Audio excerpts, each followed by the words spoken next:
Selamat pagi kawan-kawan sekalian. Kembali lagi bersama kami kelompok 7. Di kesempatan kali ini kami dari kelompok 7 akan menjelaskan materi tentang tekanan fluida dan hukum Pascal. Kawan-kawan sekalian, sebelum melanjutkan penjelasan tentang materi tekanan fluida dan hukum Pascal, yang pertama-tama izinkan saya memperkenalkan nama.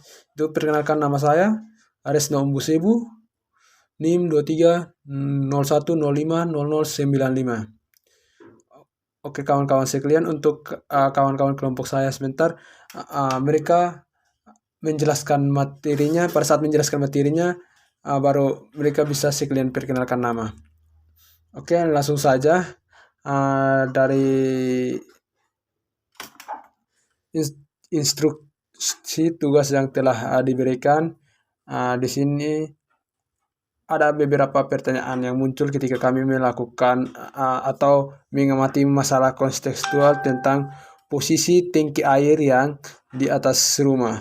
Oke, setelah kami mengamati, ada beberapa pertanyaan yang muncul, yaitu yang pertama, mengapa tangki air di rumah itu selalu diletakkan di tempat yang tinggi?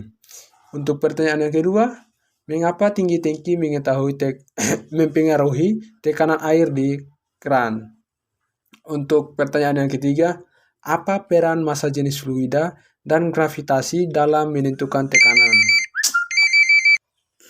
Oke, teman-teman, sekarang masuk pada eksplorasi konsep dari beberapa pertanyaan di atas tadi. Untuk itu, di sini di eksplorasi konsep kita masuk pada tekanan fluida statis, yaitu tekanan yang diberikan oleh zat cair pada benda di dalamnya. Rumusnya adalah P kali Rho kali G kali H, di mana P sama dengan tekanan fluida, Rho sama dengan massa jenis fluida, G sama dengan percepatan gravitasi, untuk H adalah atau sama dengan kedalaman dari permukaan fluida. Hukum Pascal menyatakan bahwa tekanan yang diberikan pada fluida dalam ruang tertutup akan diteruskan ke segala arah dengan besar yang sama. Hal ini relevan pada sistem pipa tertutup. Oke teman-teman sekalian, kita telah selesai untuk eksplorasi konsepnya. Sekarang kita masuk pada hasil eksplorasi atau simulasi data. Di sini kawan-kawan sekalian, simulasi kami menggunakan simulasi dari PET Colorado. Untuk hasil pengamatannya, pertama tuh kami menghitung tekanan tangki air setinggi 1 meter, 5 meter, dan 10 meter. Teman-teman perlu kita ketahui, di sini kami tentukan untuk massa jenis fluida itu kami tentukan atau kami masukkan 1000 kg per meter kubik. Dan untuk percepatan gravitasinya seperti yang kita ketahui di atas tadi, percepatan gravitasinya itu tetap 9,8 meter per sekon kuadrat. Nah, di sini yang kita perlu ketahui adalah yang pertama tuh dia punya massa jenis fluida yaitu 1000 kg per meter kubik, dan percepatan gravitasinya itu 9,8 meter per sekon kuadrat.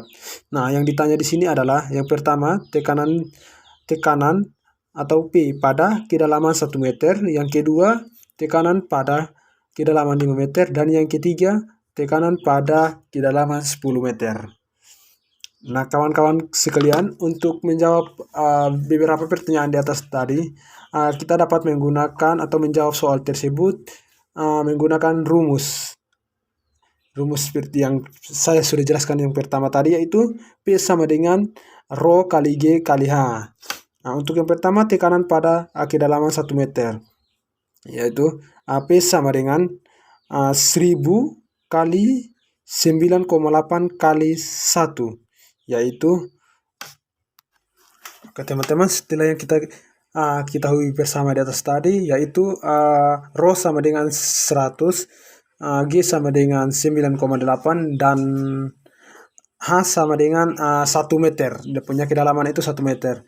Sehingga mendapatkan hasil akhir itu yaitu 9.800 N per M kuadrat. Kenapa mendapatkan hasil seperti itu kawan-kawan? Karena yang pertama tuh 1000 dikalikan 9,8, hasil dari situ baru dikalikan dengan 1. Jadi otomatis tetap hasilnya tetap sama karena dia dikalikan dengan 1 saja. Oke, untuk soal yang kedua, tekanan pada kedalaman 5 meter. Oke, di sini kita menggunakan rumus yang sama juga karena soalnya di atas sama, hanya cuman beda angka. Di sini mendapatkan hasil akhir atau hasil dari P kali G, rho kali G kali H. Jadi di sini hasil akhirnya P sama dengan 4.900 N per meter kuadrat. Untuk soal yang ketiga, sama juga dari soal 1 dan 2, tekanan pada kedalaman 5 meter. Nah, di sini P sama dengan rho kali G kali H, dimana hanya 10 meter ya kawan-kawan. Tadi ada kekeliruan sedikit di atas, yaitu angka 5, sebenarnya angka 10 ya kawan-kawan sekalian. Oke, hasil dari perkalian di atas tadi ya, itu P sama dengan 9.800 N per meter kuadrat. Oke, berdasarkan hasil di atas dapat disimpulkan bahwa tekanan meningkat seiring bertambahnya tinggi pada ketinggian 1 meter. Tekanan rendah pada 5 meter dan 10 meter itu tekanan lebih besar dan semprotan air makin kuat. Efek nyata, air di keran mengalir lebih deras jika tangki lebih tinggi. Oke kawan-kawan sekalian, kita lanjut lagi pada soal nomor 2 dari pertanyaan belajar di atas tadi, yaitu bagaimana tinggi mempengaruhi tekanan air di keran. Oke, langsung saja pada konklusinya atau jawabannya, yaitu semakin tinggi posisi tangki air, semakin besar maka tekanan fluida juga semakin besar. Akibatnya semburan air dari keran atau pipa akan semakin kuat bila tangki berada di tempat yang lebih tinggi. Ini menjelaskan mengapa tangki air biasanya diletakkan di tempat tinggi, misalnya di atas menara atau atap rumah.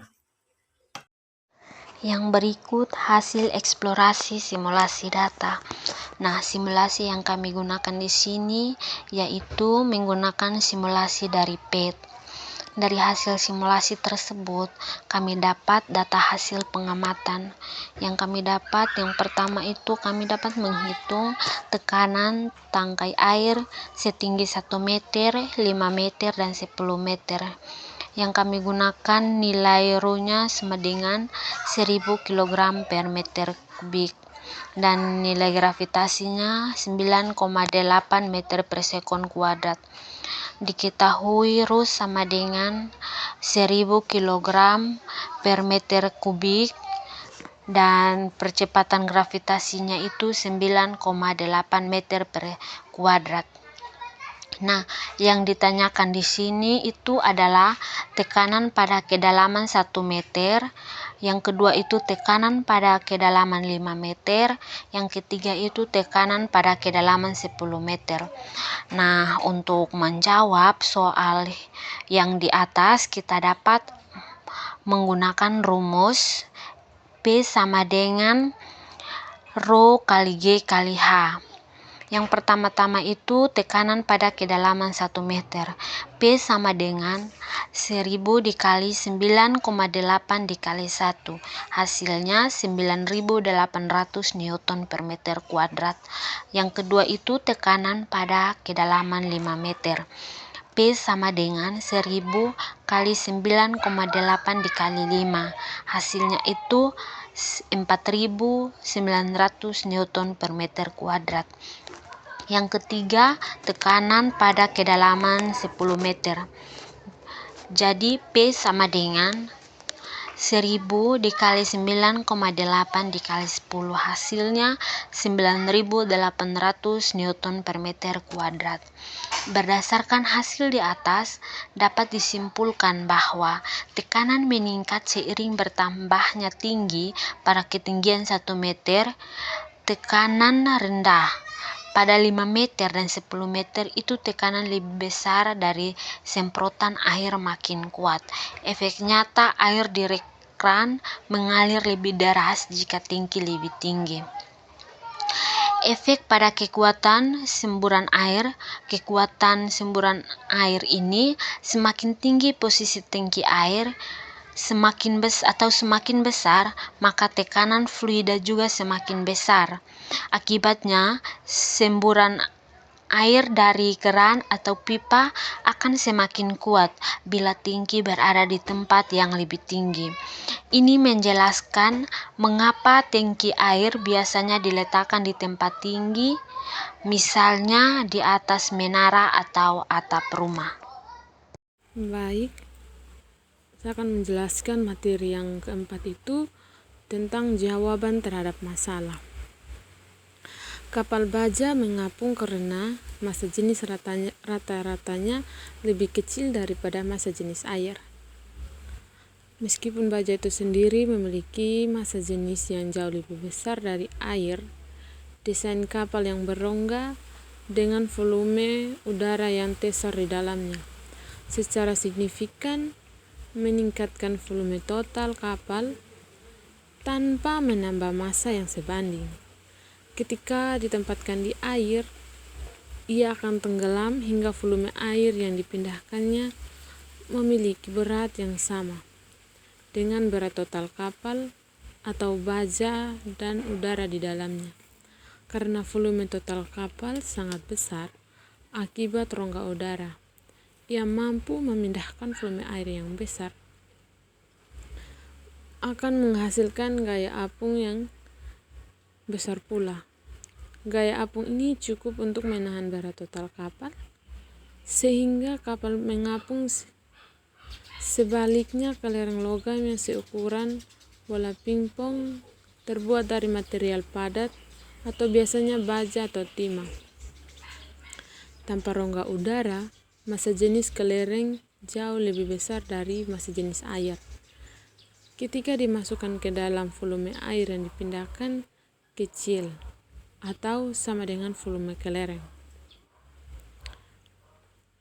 Kemampuan suatu benda untuk mengapung atau tenggelam ditentukan oleh beberapa faktor utama, termasuk densitas atau massa jenisnya, gaya apung yang diberikan oleh fluida, volume benda, distribusi massa, dan sifat fluida itu sendiri. Jika densitas benda lebih besar daripada densitas fluida tempatnya berada, benda akan tenggelam. Setara benda dengan densitas lebih kecil cenderung mengapung.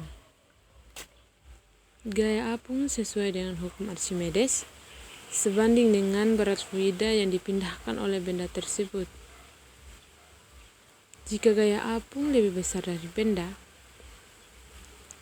maka benda akan tenggelam. Selain itu, volume benda juga berperan penting karena benda yang memiliki volume besar, tetapi massa kecil mampu menggantungkan lebih banyak fluida sehingga meningkatkan gaya apungnya. Sekian materi dari saya. Terima kasih. Materi yang selanjutnya yaitu bagian ke-6 tentang refleksi pembelajaran. Namun sebelum itu saya akan memperkenalkan nama saya Unpin Wetunis dengan NIM 2301050097. Refleksi pembelajaran yang bagian pertama yaitu setelah mengamati masalah kontekstual tersebut, saya dapat memahami bahwa hubungan antara tekanan dan kedalaman fluida dapat bersifat linear. Di sini artinya semakin tinggi posisi air, semakin dalam, dan juga semakin besar pula tekanannya. Nah, konsep ini sangat relevan untuk diajarkan kepada siswa SMA karena dapat dihubungkan langsung dengan pengalaman sehari-hari, seperti mengapa tangki air diletakkan di tempat tinggi agar sumburan air digeram menjadi kuat. Nah, untuk menjelaskan konsep ini kepada siswa, di sini saya akan menggunakan pendekatan konkret dan kontekstual, misalnya dengan 2 eksperimen sederhana menggunakan botol air berlubang di beberapa titik, seperti titik atas, tengah, dan juga bawah. Nah, untuk menunjukkan perbedaan kekuatan sumburan dan menggunakan simulasi PET agar siswa dapat mengamati secara visual bagaimana tekanan berubah seiring bertambahnya kedalaman, serta memberikan pernyataan pemantik seperti mengapa air dan pancuran di lantai atas sering lebih kecil tekanannya dibandingkan lantai bawah. Nah, dengan pendekatan ini saya yakin bahwa siswa akan lebih mudah memahami konsep tekanan dalam fluida statis dan mampu mengaitkannya dalam kehidupan sehari-hari siswa.